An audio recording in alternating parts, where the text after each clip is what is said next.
Hi hello friends, welcome to PUC exam preparation channel. ಇಂದು ನಡೆದ Kannada question ಪೇಪರಿಗೆ answer ನೀವು ಯಾವ ಕರೆಕ್ಟ್ ಬರೆದಿದೆ, ಯಾವ ತಪ್ಪಿವೆ ನೋಡ್ಕೊಳ್ಳಿ. ಹಾಗೆ ಪಾಸ್ ಆಗ್ತೀರಾ ಇಲ್ವಾ ಅಂತ ಸಹ ಕಮೆಂಟ್ ಮಾಡಿ. ಹಾಗೆ ಎಷ್ಟು ಮಾರ್ಕ್ಸ್ ಬಂದಿದೆ ಅಂತ ಸಹ ಕಮೆಂಟ್ ಮಾಡಿ. ಇವೆಲ್ಲವೂ ನೋಡ್ಕೊಳ್ಳಿ. ಒಂದನೇ ಕ್ವಶನ್, ಇದರಿಂದ ಪರಿಮಾಣವನ್ನು ಅರಿಯಬಹುದು ಪುಷ್ಪದಿಂದ. ಇದು ಸಹ ಕೊಟ್ಟಿದ್ದೆ ಇಂಪಾರ್ಟೆಂಟ್ ಕ್ವಶನಲ್ಲಿ. ಹಾಗೆ ಎರಡನೇ ಕ್ವಶನ್, ಚಿಗುರೆಂದು ಮೇಲೆ ಬೇವು ಸ್ವಾದವುದೇ ಚೇಳು ಚಿಕ್ಕದಗಳಿರು ತೆಗೆಯಲು ಕಚ್ಚದೆ ಪಾಲ್ ನೋಡಿ ಪಣಿಯಂ ಸಾಕಲ್ಕೆ ವಿಶೇಷ. ಇದಕ್ಕೆ ಕರೆಕ್ಟ್ ಆನ್ಸರ್ 1 ಮತ್ತು 2 ಸರಿ. ಹಾಗೆ ಮೂರನೇ ಕ್ವಶನ್, ಜಾಲಿಯ ರಸಸ್ವಾದ ಹೇಗಿರುತ್ತದೆ ಎಲ್ಲರೂ ಗೊತ್ತಿದೆ. ಈ ಕರೆಕ್ಟ್ ಆನ್ಸರ್ ವಿಷದಂತೆ.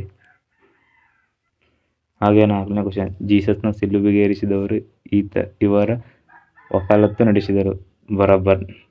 ಹಾಗೆ ಐದನೇ ಕ್ವಶನ್, ಕವಿಯತ್ರಿ ಸುಕನ್ಯಾ ಮಾರುತಿ ಹೇಳುವಂತೆ ಜನರಿಗೆ ಇದಕ್ಕೆ ಗತಿ ಇಲ್ಲ. ಕರೆಕ್ಟ್ ಆನ್ಸರ್ ಗಂಜಿಗೆ. ಆರನೇ ಕ್ವಶನ್, ನಮ್ಮ ವೈದ್ಯ ಲೋಕ ಬಲ್ಲ ಅತ್ಯಂತ ಪ್ರಾಮಾಣಿಕ ಪ್ರತಿಭಾವಂತ ಡಾಕ್ಟರ್ ತಿಮ್ಮಪ್ಪ ಈ ಕಣ್ಣಿನ ರೋಗ ಅವರ ವಲಯಕ್ಕೆ ಸೇರಿದ್ದು. ನೀನು ಅವರನ್ನು ನೋಡಿದರೆ ಮಾತ್ರ ಇರುವ ಒಂದು ಕಣ್ಣು ಉಳಿಯುತ್ತೆ. ಡಾಕ್ಟರ್ ಚಂದ್ರಪ್ಪನವರ ಈ ಮಾತುಗಳನ್ನು ಕೆಳಗೆ ಯಾವ ಹೇಳಿಕೆಯನ್ನು ಸಮರ್ಥಿಸುತ್ತದೆ. ಇದಕ್ಕೆ ಆನ್ಸರ್ ಡಾಕ್ಟರ್ ತಿಮ್ಮಪ್ಪನ ಬಗ್ಗೆ ಅಭಿಮಾನ ಅಥವಾ ಅನೇ ಆಗಿರುತ್ತದೆ. ಹಾಗೆ ಏಳನೇದು, ಇದು ಕಲಾಂ ಅವರ ಆತ್ಮಚರಿತ್ರೆಯ ಹೆಸರು. ಕರೆಕ್ಟ್ ಆನ್ಸರ್ ಈ ವಿಂಗ್ಸ್ ಆಫ್ ಫೈರ್. ಹಾಗೆ 8ನೇ ಕ್ವಶನ್, ನಿರೂಪಕರಾಗಿ ಬೆಳೆಯ ಪ್ರಕಾಶ್ ಇವರು. ಹಾಗೆ ಇದಕ್ಕೆ ಆನ್ಸರ್ ಇಕಾಲಜಿಸ್ಟ್. ಹಾಗೆ 9ನೇ ಕ್ವಶನ್, ಆನೆ ಶಾಸ್ತ್ರವನ್ನು ಹೀಗೆಂದು ಭವಿಷ್ಯ ನುಡಿದರು. ಈ ಆನೆಯಿಂದ ಜಗದ್ಗುರುಗಳ ಜೀವಕ್ಕೆ ಅಪಾಯವಿದೆ. ಕರೆಕ್ಟ್ ಆನ್ಸರ್ ಈ. 10ನೇ ಕ್ವಶನ್, ಆನೆ ಅಷ್ಟು ದೊಡ್ಡ ಪ್ರಾಣಿಯಾದರೂ ಸುಳಿವೆ ಕೊಡದೆ ತಳಿಯಂತೆ ಓಡಾಡಬಲ್ಲದೆನ್ನು ನಾಗರಾಜನ ಸರ್ವಿಸ್ನಲ್ಲಿ ಎಷ್ಟೋ ಸಾರಿ ಗಮನಕ್ಕೆ ಬಂದಿತ್ತು. ಅದಕ್ಕೆ ಅವನು ಮೈಯೆಲ್ಲ ಕಣ್ಣಾಗಿ ಕುಳಿತಿದ್ದ. ಇಲ್ಲಿ ಆನೆಯನ್ನು ಕುರಿತು ಹೇಳುವ ಮಾತಿನಲ್ಲಿ ಮೂಡುವ ಭಾವವೇನೆಂದರೆ ಈ ಆನೆ ದೊಡ್ಡ ಪ್ರಾಣಿ, ಅದು ಸೂಕ್ಷ್ಮ ವರ್ತಿಸುತ್ತದೆ. ಹಾಗೆ ಬಿಟ್ಟ ಸ್ಥಳಗಳಿಗೆ ಆವರಣದಲ್ಲಿ ಕೊಟ್ಟಿರುವ ಉತ್ತರಗಳಲ್ಲಿ ಸೂಕ್ತವಾದನ್ನು ಆರಿಸಿ ಬರೆಯಿರಿ. ದುರಾಶೆ ಹುಡುಗನನ್ನು ನಿರಾಕರಿಸಿದರು ಡ್ಯಾಶ್ ನಿಶಾ ಶರ್ಮಾ. ಹಾಗೆ 12ನೇ ಕ್ವಶನ್, ಕನ್ನಡದ ಮೂಲಕ ಕಲಿತು ಶ್ರೇಷ್ಠವಾಗನು ವಿಜ್ಞಾನಿದವರು. ಇದು ಕೊಟ್ಟಿದ್ದ ಇಂಪಾರ್ಟೆಂಟ್ ಕ್ವಶನಲ್ಲಿ. ಇದು ಸಹ ನೋಡ್ಕೊಂಡಿರೋ ಅನ್ನಿಸುತ್ತೆ. ಇದು ಸಹ ನೀವು ಬರೆದಿರಿ CNR ರಾವ್.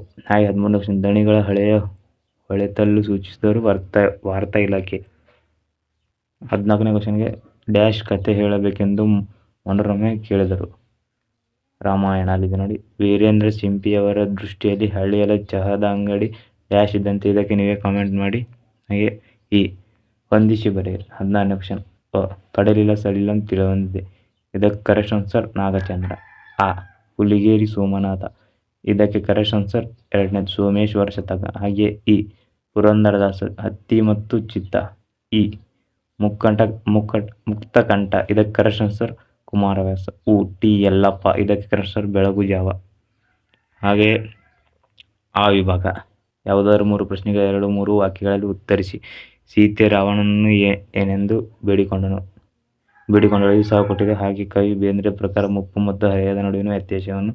ಇದು ಸಹ ಕೊಟ್ಟಿದೆ. 20ನೇ ಕ್ವಶನ್, ಯಾವ ವಸ್ತುಗಳು ಕಾಲರಾಯನ ಗುಜರಿ ಸೇರಿಲ್ಲ. ಇದು ಸಹ ಕೊಟ್ಟಿದ್ದೇವೆ. ಹಾಗೆ ಯಾವುದಾದ್ರೂ 2 ಪ್ರಶ್ನೆಗಳು 2-3 ವಾಕ್ಯಗಳಲ್ಲಿ ಉತ್ತರಿಸಿ. ಸಿದ್ಲಿಂಗಿ ಏಕೆ ರಾಣಾಂತ ಮಾಡಿದಳು. ಹಾಗೆ ಅಬ್ದುಲ್ ಕಲಾಂ ಅವರ ಬದುಕಿನ ಮಂತ್ರ ಯಾವುದು. ಇದು ಸಹ ಕೊಟ್ಟಿದ್ದೇವೆ. ಹಾಗೆ ಇವೆಲ್ಲವೂ ನಮ್ಮ ಟೆಲಿಗ್ರಾಮ್ ಚಾನಲ್ನಲ್ಲಿ ಕೀ ಆನ್ಸರ್ ಕೊಟ್ಟಿರ್ತೇವೆ, ನೋಡ್ಕೊಳ್ಳಿ. ಹಾಗೆ ಎಲ್ಲಾದರೂ ತಪ್ಪಿದ್ದರೆ ಕ್ಷಮಿಸಿ. ಹಾಗೆ ನಿಮ್ಮ ಫ್ರೆಂಡ್ಸ್ಗಳಿಗೆ ಸಹ ಶೇರ್ ಮಾಡಿ. ಯಾವ್ಯಾವ ಕರೆಕ್ಟ್ ಬರೆದಿದ್ದಾರೆ, ಯಾವ್ಯಾವ ತಪ್ಪು ಬರೆದಿದ್ದಾರೆ ನೀವು ಸಹ ಅವು ಎಷ್ಟು ಮಾರ್ಕ್ಸ್ ಬಂದಿದೆ ಕಾಮೆಂಟ್ ಮಾಡಿ. ಧನ್ಯವಾದಗಳು. ನಮ್ಮ ಟೆಲಿಗ್ರಾಮ್ ಚಾನಲ್ನಲ್ಲಿ ಡಿಸ್ಕ್ರಿಪ್ಷನ್ ಬಾಕ್ಸ್ನಲ್ಲಿ ಇರುತ್ತೆ. ಅದರಲ್ಲಿ ಎಲ್ಲ ಕೀ ಆನ್ಸರ್ ಕೊಟ್ಟಿರ್ತೇವೆ, ನೋಡ್ಕೊಳ್ಳಿ. ಧನ್ಯವಾದಗಳು.